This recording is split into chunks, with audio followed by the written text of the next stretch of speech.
Welcome to another VCE Physics coaching video. My name is Philip Noonan, and today we're making a formal start to VCE Physics 2023. So it's the 18th of November today, beautiful day outside now, and we'll make a start with looking at Year 11. So congratulations on completing your middle school studies, and we can say now you're officially a VCE Physics student.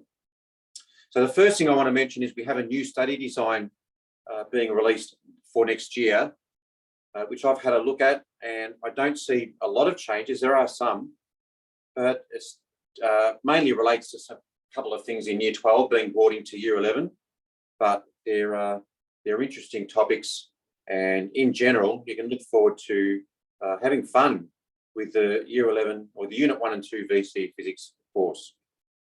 So what will make it a bit trickier is that updated text will probably be released any time from now. So you might not have a book list released yet for your school, but the textbooks are a great source to work through. Okay, if I'm working with you, I can provide notes and help you get a start. But if you can get an updated textbook, then that will definitely help. So the main thing is to go exercise by exercise, chapter by chapter, and to track your progress as you go, either on a table you can put on the fridge or in a spreadsheet, as I do. And one thing about Year 11 that Year 10 students just take a while to catch up with is that you need to be committed and complete every exercise, every single question, and make sure you can do it well and start it early and complete it early. Because I think sometimes in Year 9 and 10, if we just turn up to class and pay attention in class and maybe do a little bit of study just before an assessment task, we can generally do quite well and do very well. Often, get marks of 80, 90%. But we get found out a little bit at VCE, particularly in Year 11. And it's better just to accept that early, that you're either going to do this or you're not. Okay, if you're enrolled in the subject, you're going to be better off giving the topic a stew. And you don't have to do much. The more you can make a bit of a start now, the better off you'll be. And the last point, it's the best possible start to Year 12. Okay, so later this year, you'll be saying, do you have a Head Start program for Year 12? Well, it's actually started already. It's now. So getting your Year 11 finished properly. And another question I get is, are all of these topics in Unit 1 and 2, are they done in Year 12? And the answer to that is that they might not all be, but you'll want to give every subject its due. Like a topic like thermodynamics or nuclear radioactivity, thermodynamics might get used in certain industrial processes or construction processes, which would be important. Radioactivity might be important in healthcare, whatever a field that you might get into. So make sure you give every topic its due. Try not to cherry pick ones that you like and just push to the side things you might not immediately like so much. If you really give it your attention, you'll enjoy getting through each topic.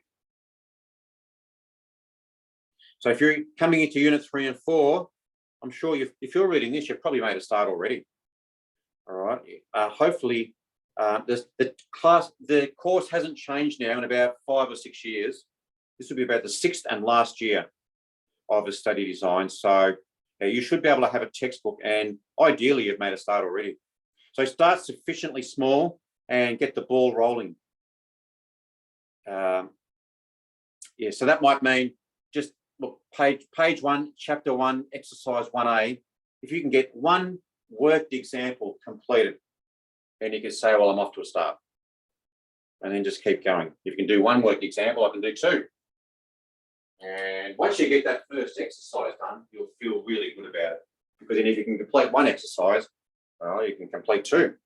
Work out how to get 2 done. You'll just become more efficient. Complete more, start less. So I remember the Toyota Motor Company used a Kanban process they developed in, I think, the 1980s, where, if they had cars sitting around unfinished, they would order more red paint. So look, let's get these painted up, get them out of here. Don't start making more cards. Don't design the next card that we're going to release. Let's maybe the ones that we've got on the table now, let's get them out the door and get profitability happening.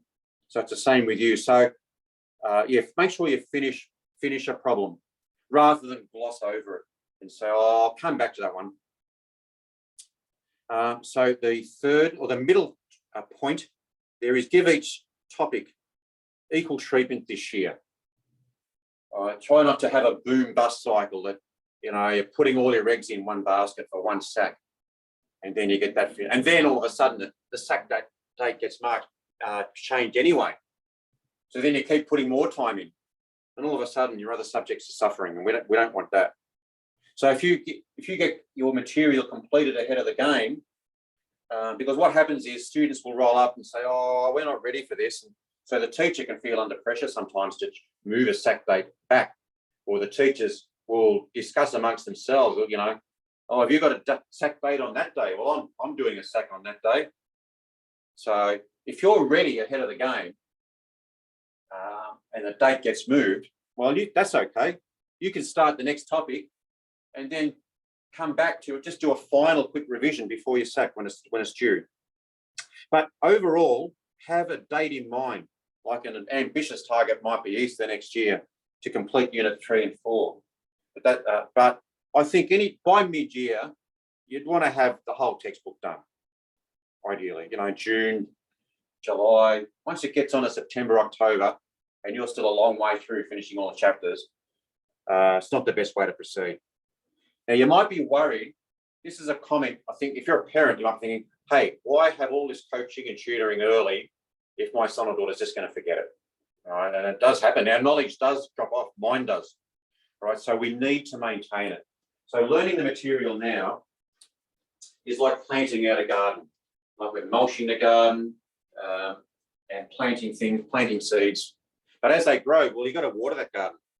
Okay, but you'll enjoy that process of getting out there and just watering once a week and enjoying the progress. And the way we do that is really through practice exams, anytime from mid-year onwards. Just download, you'll be 6 available on the VCE website. Probably more than that, actually, because there's other practice exams there. And cycle through them under exam conditions. That way you're maintaining and deepening your knowledge. All right, it's preventative maintenance, if you like. And that way you're enjoying it. And so you'll feel like you've got the November exam handled already. All right, just the November exam will be just like something you've already done before. And so that's very important to maintain it. And that's why I'm doing this very video, to make sure that I'm staying engaged with the process the whole time. There'll also be the checkpoints book available for you to work through. I would also recommend that to maintain your knowledge. Okay, so let's just finish off on some other additional habits. For this summer, set an intention the previous day. So this very presentation, I put in my schedule right before I finished up. I knew I was going to publish something today, and I thought, well, it's going to be this, helping us all get committed to making a solid start on VCE now. And have an ecosystem that supports you. So I would have made sure my devices are all charged up. For you, might be just having a folder, labeling a folder as Year 12 or Unit 3 problem solving, for example, and having paper ready to go and handwrite your problems and plastic pockets ready to go. Just again, probably repeated this, but complete on stuff rather than dabble. And if you come up against a problem and think, oh, if you know deep down you're not quite good at it, there will be a way. I can guarantee. Whether you just keep working with it, it'll mean that seek help from your teacher or from a physics coach or tutor like myself. Discover the best times to work and rest. Yeah, just keep at it, but see if you can get a bit of a rhythm in completing exercises. It might take a day per exercise. Whatever it is, discover it. And starting early gives you the time to play with it. The frequency, we call it the resonant frequency in physics. And it depends on the system. The resonant frequency of a system, like a string, depends on the string length quite often.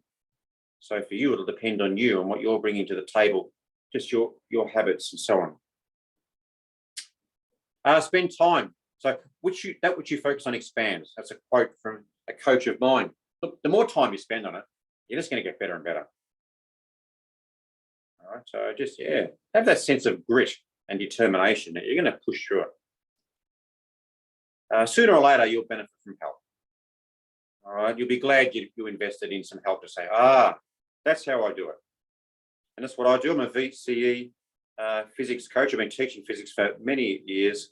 Please contact me if you'd like to discuss a strategy call, how you can work through, how you can implement a lot of these habits.